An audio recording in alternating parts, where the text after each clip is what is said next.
Welcome to Shri Revathi's kitchen. మనము ఈరోజు చేసుకోబోయే రెసిపీ టమాటా నిల్వ పచ్చడి. దానికి కావాల్సినవి 500 గ్రాముల టమాటా, 100 గ్రాముల ఉప్పు, 50 గ్రాముల కారం, 50 గ్రాముల చింతపండు, 1/2 టేబుల్ స్పూన్ పసుపు, తాలింపు కోసం ఆవాలు, జీలకర్ర, వెల్లుల్లి, ఆవాలు, మెంతులు వేయించి మిక్సీ చేసిన పొడి. స్టవ్ ఆన్ చేసుకొని ప్యాన్ పెట్టుకొని ప్యాన్లో టమాటా ముక్కలు, సన్నగా తరుక్కున్న టమాటా ముక్కలు వేయాలి.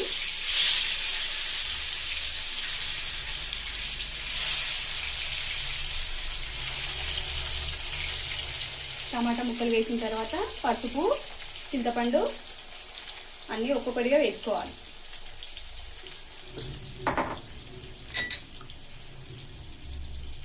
పసుపు, గింజలు తీసి నారలు ఏమి లేకుండా శుభ్రపరచుకున్న చింతపండు వేసి మూత పెట్టి మగ్గించుకోవాలి.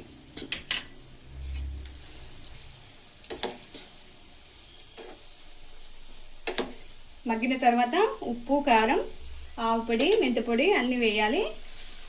వేసిన తర్వాత మిక్సీ పట్టుకోవాలి. మిక్సీ పట్టి తాలింపు పెట్టేసుకుంటే టమాటా పచ్చడి రెడీ. మనము ఎర్రగా పండిన టమాటాలని తీసుకోవాలి పచ్చడి కోసం. ఎప్పుడైనా ఈ కారం కూడా పచ్చళ్ళ కోసం వాడే కారం. ఇది అన్నంలోకి, చపాతీలోకి, దోశలోకి అన్నిట్లోకి చాలా బాగుంటుంది. మీరు ఒక్కసారి చేసుకొని 4-5 రోజులు బయట పెట్టుకొని ఫ్రిడ్జ్లో పెట్టుకుంటే 6 నెలల వరకు ఫ్రెష్గా ఉంటుంది.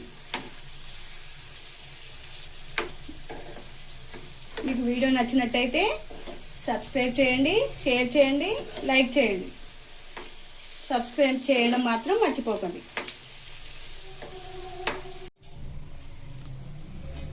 మూత పెట్టి ఒక 5-10 నిమిషాలు మగ్గించుకోవాలి.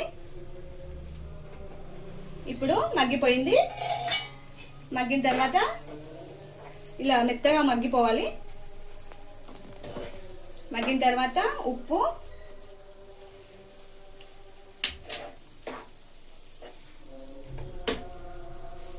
కారం, ఆవాలు, మెంతులు వేయించిన పొడి ఒక 2 స్పూన్లు కలుపుకొని చల్లారిన తర్వాత మిక్సీ పట్టుకొని తాలింపు పెట్టుకోవాలి. అప్పుడు టమాటా పచ్చడి రెడీ అవుతుంది. ఇది ఎందులోకైనా, అన్నంలోకి, చపాతీలోకి, దోశలోకి అన్నింటిలోకి చాలా బాగుంటుంది. ఒకసారి ట్రై చేసి ఎలా వచ్చిందో నాకు కామెంట్ చేయండి.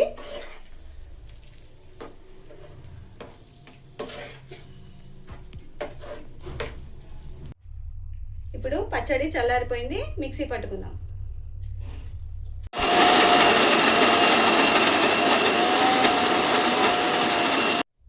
ఇప్పుడు తాలింపు కోసం నూనె పెట్టుకున్నాను. నూనె వేడెక్కింది. ఆవాలు, జీలకర్ర వేసుకున్నాను.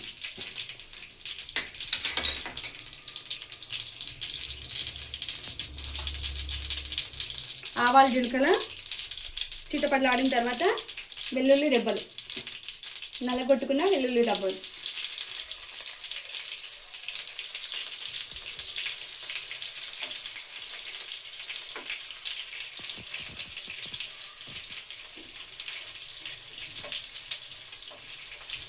వెల్లుల్లి ఎర్రగా వేయించే వరకు ఫ్రై చేయాలి. తర్వాత ఈ తాలింపుని పచ్చడిలో వేసేస్తే టమాటా పచ్చడి రెడీ అవుతుంది. ఇప్పుడు తాలింపుని పచ్చడిలో వేసేద్దాం.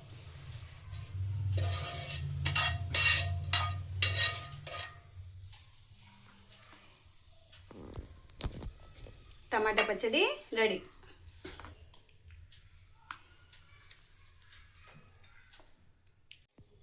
మా వీడియో నచ్చినట్టయితే లైక్ చేయండి, షేర్ చేయండి, సబ్స్క్రైబ్ చేయండి.